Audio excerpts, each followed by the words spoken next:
নমস্কাৰ বন্ধুসকল মিছন বসুন্ধৰা 2.0 আজিৰ ভিডিঅ'ত আপোনালোকক এলটমেণ্ট চাৰ্টিফিকেটটো প্ৰেৰিক পাট্টা আবণ্টিত মাটি ম্যাদী পট্টালৈ পৰিৱৰ্তন কেনেকৈ কৰা হয় এইটো ভিডিঅ'ত আপোনালোকক দেখুৱাম। প্ৰথমে আপোনালোকে ল্যান্ড ডিটেইলছত ক্লিক কৰিব লাগিব। ল্যান্ড ডিটেইলছত গৈ আপোনাৰ ডিস্ট্ৰিক্টটো সিলেক্ট কৰাৰ পাছত আপোনাৰ সাৰ্কেল সিলেক্ট কৰিব লাগিব। তাৰপিছত আপোনাৰ কিবাটো ৰুৰাল নে উৰবানত পৰে এইটো সিলেক্ট কৰিব লাগিব। আপোনাৰ ভিলেজটো সিলেক্ট কৰাৰ পাছত অটোমেটিকলি আপোনাৰ ডাক নম্বৰটো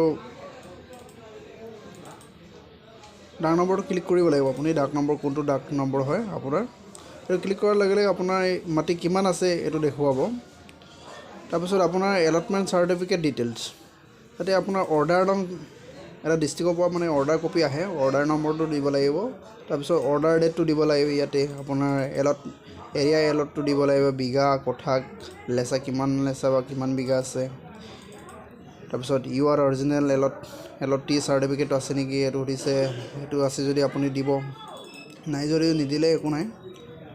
তাৰপিছত আপোনাৰ মাটিটো এগ্ৰিকালচাৰ লেণ্ড হয়নে এইবিলাক দিয়াৰ পাছত আপোনাৰ ফেমিলিবিলাক এড কৰিব লাগিব।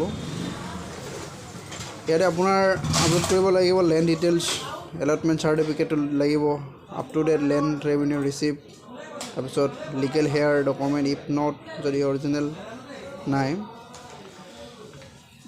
তাৰপিছত এইটো কিবা ট্ৰেছ মেপ, চিডিউল লেণ্ড, চিটা বহীটো দিব পাৰি, চিটা কপি এইবিলাক দিব লাগিব। দিয়াৰ পাছতে ৰিভিউ এণ্ড ছাবমিটত গৈ আপুনি চেক কৰি চাব পাৰে ফিল আপ কৰাবিলাক শুদ্ধ হৈছে নে নাই।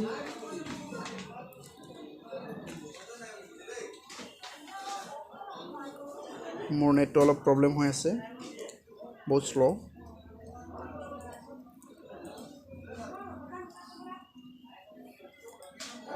কিছু সময় অলপ ৱেইট কৰিবলগীয়া হৈছে।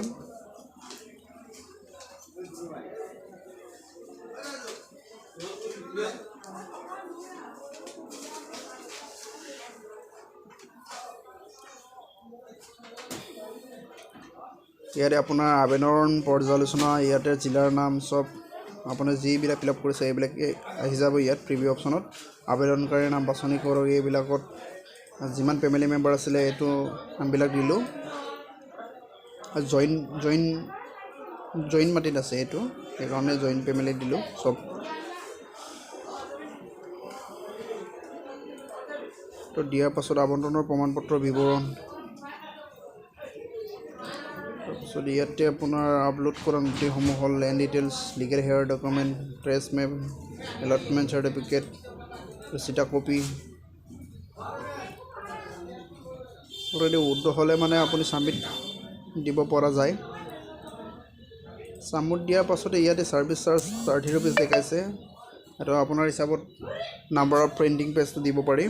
তাৰপিছত নাম্বাৰ অফ স্কেনিং পেজ কিমানখন হ'ল সেইটো আপুনি দিব পাৰি। এটা মেক পেমেণ্ট,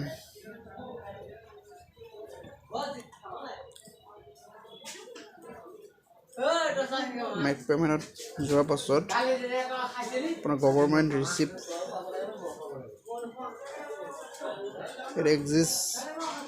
এক্সিষ্ট ইজি পেড অপশ্যনত ক্লিক কৰিব লাগিব। ইয়াতে এগ্ৰি কৰিব লাগিব। তাৰপিছত আপোনাৰ প্ৰচিড ফৰ পে'মেণ্ট,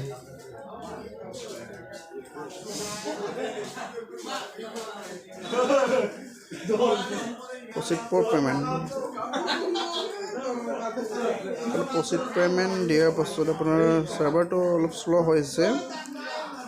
পেজ এটা আহিলে আপোনাৰ গভৰ্ণমেণ্ট ৰিচিপ্ট এণ্ড একাউণ্ট, আপুনি ইয়াতে আপুনি UPI কৰিব পাৰে, credit card and debit card বা ইণ্টাৰনেট বেংকিং কৰিব পাৰে। মই UPI কৰিছোঁ।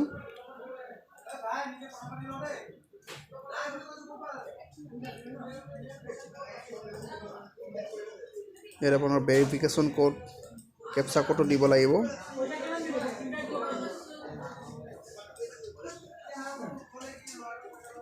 Complete payment on phone, term and কণ্ডিশ্যনটো ক্লিক কৰা নাছিলোঁ, ক্লিক কৰিব লাগিব।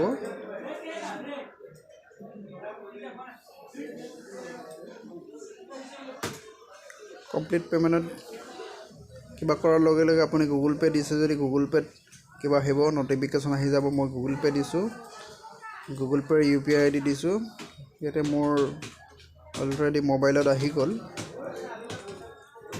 এতিয়া আপোনালোকক সময় 3 মিনিটৰ কাৰণে দিয়া হয়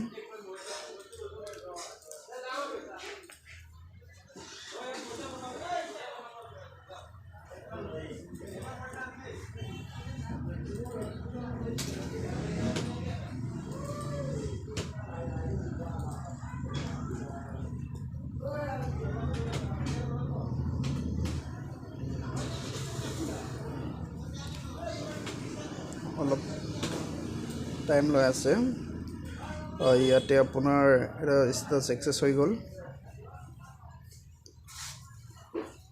তো ৰিচিভ এপ্লিকেশ্যন এনালাইজমেণ্ট তো ৰিচিভ কপিটো প্ৰিণ্ট কৰিও কাষ্টমাৰক দিব পৰা যায় আজিৰ ভিডিঅ'ৰ ইমানেই বন্ধুসকল ভিডিঅ'টো চোৱাৰ বাবে আপোনালোকক ধন্যবাদ লাইক এণ্ড শ্বেয়াৰ ছাবস্ক্ৰাইব কৰি দিব যদি ভিডিঅ'টো ভাল লাগিছে এই কাষৰ টকা বেল আইকনটো দবাই দিব ধন্যবাদ বন্ধুসকল